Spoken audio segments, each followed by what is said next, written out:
మూసీ నదిలోని కూల్చివేతలకు అందరూ అడ్డుకోవాలన్నారు BRS working president KTR అర్థం లేకుండా మాట్లాడుతున్నారన్నారు మంత్రి కోమటిరెడ్డి.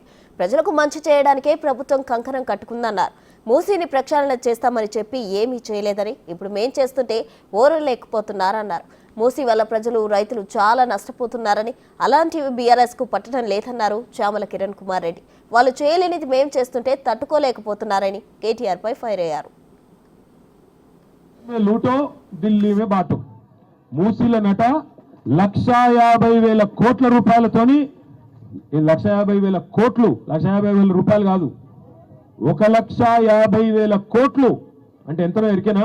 మన రాష్ట్ర బడ్జెట్ లో సరిగ్గా సగం, మన రాష్ట్ర బడ్జెట్ లో సరిగ్గా సగం పైసలు పెట్టట మూసీల 55 కిలోమీటర్లు ఉద్ధరించి దీన్ని ఒక అద్భుతమైన లండన్ లెక్క చేసి ఇక్కడ ఉన్న గరీబ్ గాళ్ళందరినీ తీసుకుపోయి జంగల్లో వారిస్తారట.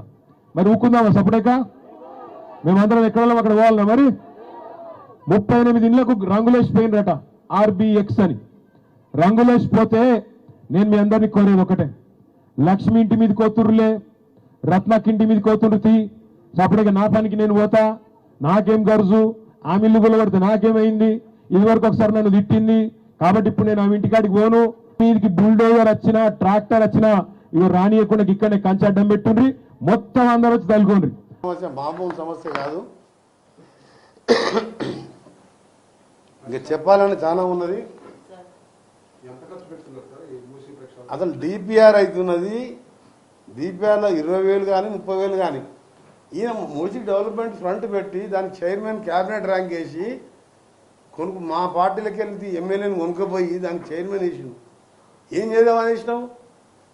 అప్పుడు నువ్వు క్లీన్ చేయదలుచుకుంటే అంటే కమిషన్ రావు కాబట్టి నువ్వు సరే మూసీ డెవలప్మెంట్ కూడా 1,00,000 కోట్లు అప్పు వస్తుండే, పని అవుతుండే, అది చేయదలుచుకుంటే. కాబట్టి నల్గొండ జిల్లా, రంగారెడ్డి జిల్లా మీద ప్రేమ లేదు ఒకటి, అలా కమిషన్లు ఎక్కువ రావు, అలా పంపింగ్ స్టేషన్ లేవు కదా, అలా అసెంబ్లీ పంపులు లిఫ్ట్ ఇరిగేషన్ ఉంటేనే కమిషన్ ఎక్కువ వస్తుంది. దీంట్లో ఏమి ఇస్తాడు? 1,00,000 కోట్లు తెచ్చినా కానీ 1,000 కోట్లు కూడా రావు. 15,000 కోట్లు ఆయన 1,000 కోట్లు తీసుకొచ్చిండు, ఎక్కడ పెట్టిండో ఓన్ గలదు లెక్క. ఇప్పుడు సెక్రటరియట్లో 70,000 కోట్లు చెప్తున్నా ఎగ్జాంపుల్, వాళ్ళ బామ్మర్ది కొనుక్కో, నా డిపార్ట్మెంట్ ఆర్ఎన్బిడి కట్టింది సెక్రటరియట్, 60 కోట్లు ఖర్చు అయింది మొత్తం లోపల సిస్టానికి, కంప్యూటర్స్ దీనికి 370 కోట్లు డ్రా చేసిందంట. గట్ల తెగబడ్డానికి ఏంటంటే 1,00,000 కోట్లు 1,50,000 కోట్లు. దొంగలకు అందరు దొంగలాగా అనిపిస్తావు. పచ్చకామాలు ఇచ్చినోడికి అందరికి కూడా లోకమంతా పసుపు పచ్చగా కనిపిస్తుందంట. వీళ్ళకు ఊకనే 1,00,000 కోట్లు పోయా, 1,00,000 కోట్లు బాధపడుతున్నట్టున్నాను. అధికారం పోయి 1,00,000 కోట్లు పోయిందని. కాంగ్రెస్ పార్టీ 1,00,000 కోట్లు ఉంటుంది.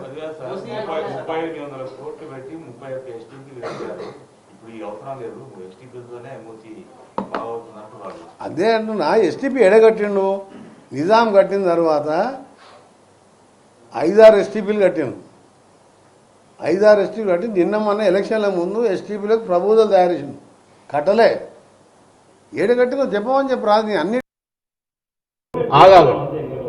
దానికి దీనికి డిఫరెన్స్ ఏంటంటే రేవంత్ రెడ్డి గారు 10 నెలల పాలననే పని మొదలు పెట్టిండు. కేసీఆర్ ఎప్పుడు ఇటువంటి పని మొదలు పెట్టలే. రివర్ డెవలప్మెంట్ కార్పొరేషన్ మొదలు పెట్టిండు, ఫండ్స్ కేటాయించిండు, దానికి ఒక చైర్మన్ సుధీర్ రెడ్డిని తీసుకొచ్చిండు. కానీ మరి ఏం చేసిండు? మరి అన్ని రోజులు ఎందుకు చేయలేదు? ఆయన కొబ్బరి నీళ్ళు అన్నాడు, మేము కొబ్బరి నీళ్ళు అని ఏం చెప్తలేం మరి ఆయన లెక్క. లేకపోతే చారాన బిల్లను ఆటాన బిల్లు అయితే ఇట్లా కిందికి పోతే కనపడాలంట, ఏడా ట్యాంక్ బండ్ల హుసేన్ సాగర్లా. అవన్నీ ఆ పిట్టల ధర ముచ్చట మేము చెప్తలేం కదా, మేము జరిగేది వాస్తవాలే చెప్తున్నాం. మూసీ